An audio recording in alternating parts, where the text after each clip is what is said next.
할렐루야, 좋은 아침입니다. 오늘도 말씀을 하루를 시작합니다.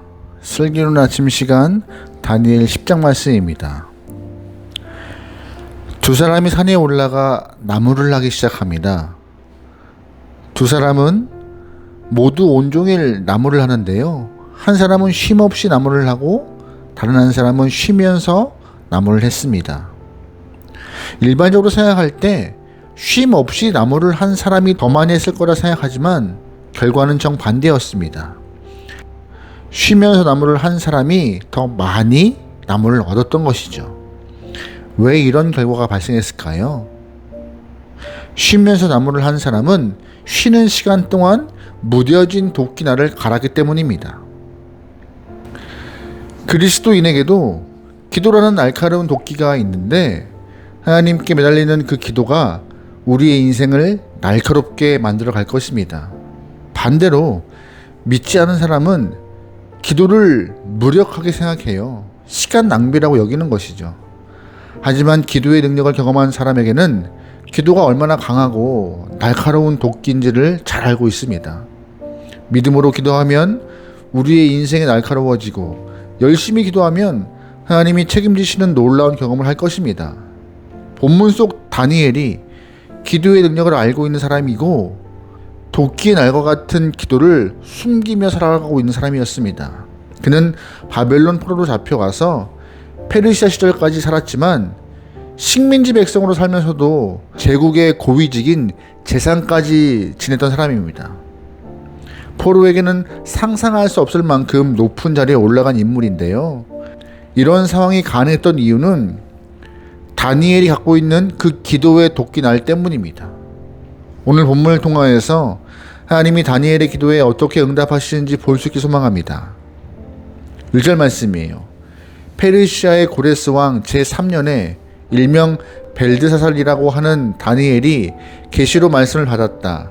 그 말씀은 참된 것이었는데 환상을 보는 가운데 심한 고생 끝에 겨우 그 뜻을 깨달았다. 아멘. 다니엘은 고레스 왕 3년에 기도하다가 큰 전쟁의 환상을 보게 됩니다. 고레스 3년은 이스라엘 백성들이 포로에서 귀환한 후 2년이 지난 시점이었습니다. 고레스 원년에 하나님께서 고레스를 감동시켜서 고레스 칙령이 반포됩니다. 고레스 칙령이 뭡니까? 고레스 칙령은요, 바벨론 시절 포로로 잡혀왔던 사람들에게 자유를 줘서 본국으로 돌아가도 좋다라고 명령한 것입니다. 갈 사람은 가도 좋아 라고 말한 것이죠. 그 고레스 칙령 때문에 많은 사람들이 예루살렘으로 복귀했습니다. 성전을 재건하고 믿음을 새롭게 하겠다는 결단을 갖고 고국에 온 것이죠. 노쇠한 다니엘은 고국으로 돌아간 백성들을 위하여서 계속 기도하고 있었습니다.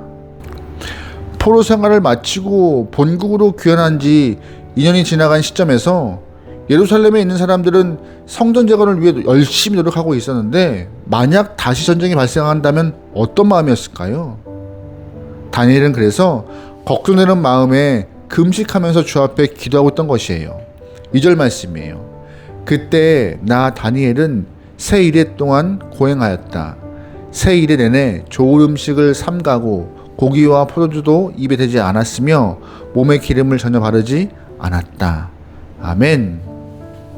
다니엘은 새 일에 즉 21일 동안 금식 기도했다는 거예요. 나이가 많은 노인 다니엘이 민족의 문제를 놓고 기도했던 것이죠. 금식 기도를요.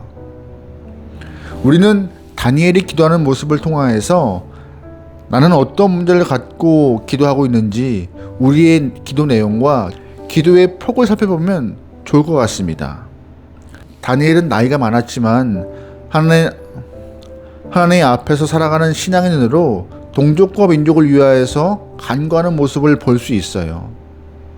처음에는 바벨론 포로로 잡혀왔을 때 불안하고 아주 마음이 힘들었던 어린 영혼이었을 것입니다. 다니엘은 그때부터 노인 될 때까지 한 가지 변하지 않는 것이 있었습니다. 그것은 하나님 앞에서 살아가고 있는 신앙인의 모습이었던 것이죠. 사회적 신분과 위치 상관없이 항상 하나님 앞에서 믿음을 가진 신앙인으로서 기도하는 모습을 보여주고 있던 것이죠. 오늘 다니엘의 모습이 우리에게 굉장한 귀감을 주고 있습니다. 인생의 창고가 넉넉해지면 기도를 쉬는 분들이 가끔 계세요.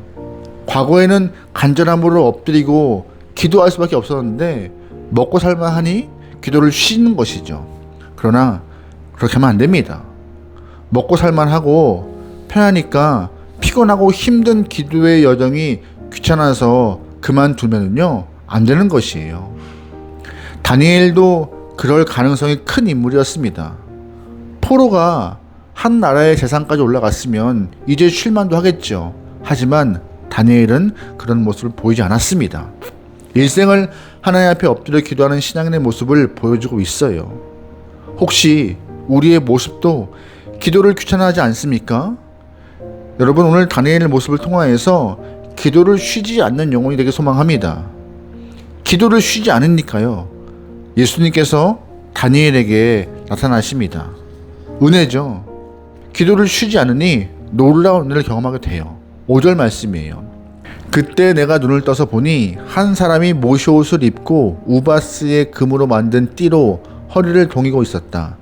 그의 몸은 녹주석같이 빛나고 그의 얼굴은 번갯불같이 환하고 눈은 횃불같이 이글거리고 팔과 발은 빛나는 노새처럼 번쩍이며 목소리는 큰 무리가 지르는 소리와도 같았다. 아멘. 5절 말씀에 모시옷이라고 되어 있습니다. 우리가 전에 보았던 개역 개정판은 세마포로 되어 있어요. 즉 이 모시옷, 세마포는 누가 입는 옷이에요? 제사장이 입는 옷입니다. 또한 금으로 표현되고 있는 것은 뭐예요? 왕의 권위를 상징하는 것이죠. 제사장이면서 동시에 왕의 신분을 갖고 있는 분은 장차 오실 예수님밖에 없어요. 그런데 장차 오실 예수님이 기도하고 있는 다니엘에게 나타나셔서 신적 권위로 위로하신 것이죠. 민족의 문제를 갖고 간절히 기도했는데 그리스도께서 위로하신 것입니다. 지친 노인이 21일 동안 금식하고 있는데 예수님이 어루만지신 것이었어요. 10절 말씀이에요. 그런데 갑자기 한 손이 나를 어루만지면서 떨리는 손과 무릎을 일으켰다. 아멘. 그리스도의 손이 다니엘을 어루만져 주셨습니다. 다니엘의 기도하는 모습을 보니까는요, 기도가 우리에게 능력이 되고 위로가 되는 것을 우리는 확인할 수 있어요. 우리가 다른 사람을 위하여서 중보로 주 앞에 엎드렸는데 정작 위로받는 것은 내 자신일 때가 다반사입니다. 타인을 위해 기도했는데 은혜 받는 것이 나일 수가 있어요. 그런 경우가 많습니다. 마찬가지입니다. 나라와 민족, 교회를 위해 기도했는데 하나님이 기도한 나를 위로하실 때가 있는 거예요. 사실 이러한 은혜는요, 기도하지 않은 사람들은 경험할 수 없는 부분입니다. 여러분은 그러기에 기도를 통하여서 하나님의 위로와 능력을 경험하기 소망합니다. 근데 감사한 것은 놀랍게도 여기서 끝이지 않는 것입니다. 12절이에요. 그가 내게 말하였다. 다니엘아, 두려워하지 말아라. 네가 이 일을 깨달으려고 하나님 앞에서 스스로 겸손해지기를 결심한 그 첫날부터 하나님은 네가 간구하는 말을 들으셨다. 네가 간구하는 말에 응답하려고 내가 왔다. 아멘. 우리는 기도가 끝나야 응답된다고 생각하는데 아니었어요. 기도가 시작하는 첫날부터 응답이 되고 있었던 것입니다. 우리는 상식적으로 기도의 시간이 다 채워져야 응답이 이루어진다고 말하고 있습니다. 틀린 말 아닙니다. 하지만 말씀 보니까는요, 하나님은 우리의 기도의 그 시간을 체크하시는 떼짜는 분이 아니라는 것이에요. 우리가 입을 열고 기도하기 시작하는 첫날부터 이미 하나님은 가장 선하고 아름다운 방법으로 응답하시려고 작정하셨던 분입니다. 이것이 기도하는 영혼들이 누릴 수 있는 위로인 것이죠. 그런데 이 응답의 은혜가 강할수록 하단마귀도 기도를 방해합니다. 우리가 기도하는 자리에 앉아 있지만 입을 열지 못하도록 방해하고 기도의 줄을 잡지 않도록 방해하고 여러 상황으로 기도하는 자리에 앉지 못하도록 문제를 일으킵니다. 여러분, 그러기에 기도는요, 그 어떤 것보다 시작하는 것이 중요합니다. 그래서 기도하는 자에게 하나님의 응답은 이미 시작된 것입니다. 기도로 시작하니 주님이 들으시고 보시고 응답하겠다 작정하시기 때문에 기도의 시작이 무엇보다 중요한 것이죠. 우리가 느끼지 못할 뿐이지 하나님의 역사는 이미 우리의 인생과 환경을 바꾸기 시작해요. 우리가 느끼지 못할 뿐이지 믿음으로 기도하는 자에게는 하나님의 역사가 이미 발동되어서 인생과 환경을 바꾸기 시작한 것입니다. 여러분, 그러기에 기도하는 자의 기도를 들으시고 응답이 있다는 확신을 갖고 나가시길 소망합니다. 하는 자에게 문제가 여러분, 그러기에 기도하는 자의 기도를 들으시고 응답이 있다는 확신을 갖고 나가시길 소망합니다. 말씀 보세요. 이렇게 기도하는 다니엘에게 그리스도께서 크게 은총을 받은 자라고 위로하십니다. 19절입니다. 그리고 그가 말하였다. 하나님이 사랑하는 사람아, 두려워하지 말아라. 평안하여라. 강건하여라. 그가 내게 하는 말을 들을 때 내게 힘이 솟았다. 내가 말하였다. 천사님이 나를 강하게 해주셨으니 이제 내게 하실 말씀을 해주시기 바랍니다. 아멘. 노인이 21일 동안 금식하는 과정 가운데 중보하고 힘이 붙이는 상황에서도 기도하니 하나님이 응답하시고 위로하시고 그를 만지시는 역사함이 있게 된 거예요. 또한 두려워하지 말고 강건하라고 하나님이 힘을 더해 주십니다. 다니엘은요, 여러 제국을 거치면서 재상의 자리까지 앉았던 사람입니다. 근데 잘 보시면 그가 포로에서 높은 고위직까지 올라갔다고 그것이 은총받았다는 것이 아닙니다. 그가 기도하는 사람이기 때문에 은총받은 것이고 기도하는 사람이기 때문에 평안함을 얻은 것입니다. 오늘 우리에게도 이러한 은혜와 은총과 평안이 있길 소망합니다. 권력과 물질을 가져서 은혜 받은 사람이 아니라 기도함으로써 은혜 받은 사람이라는 것을 여러분 깨닫고 인생의 도끼날을 날카롭게 만들어갈 수 있는 능력의 영혼 되면 좋을 것 같아요. 오늘 하루 여러분의 삶에 믿음으로 주 앞에 나가 간구하여서 하나님의 은혜와 역사함이 풍성히 채워질 수 있는 여러분의 삶 되기를, 기도를 통하여서 능력을 경험할 수 있는 여러분의 삶 되기를 주님으로 축원합니다. 아멘. 기도하시겠습니다. 사랑의 하나님, 믿음으로 기도할 때 응답이 있으리라 믿습니다. 그러기에 언제나 주 앞에 나갈 때마다 마음을 다잡고 주님을 바라보며 믿음으로 간구할 수 있는 귀한 영혼들에게 인도하여 주시옵소서.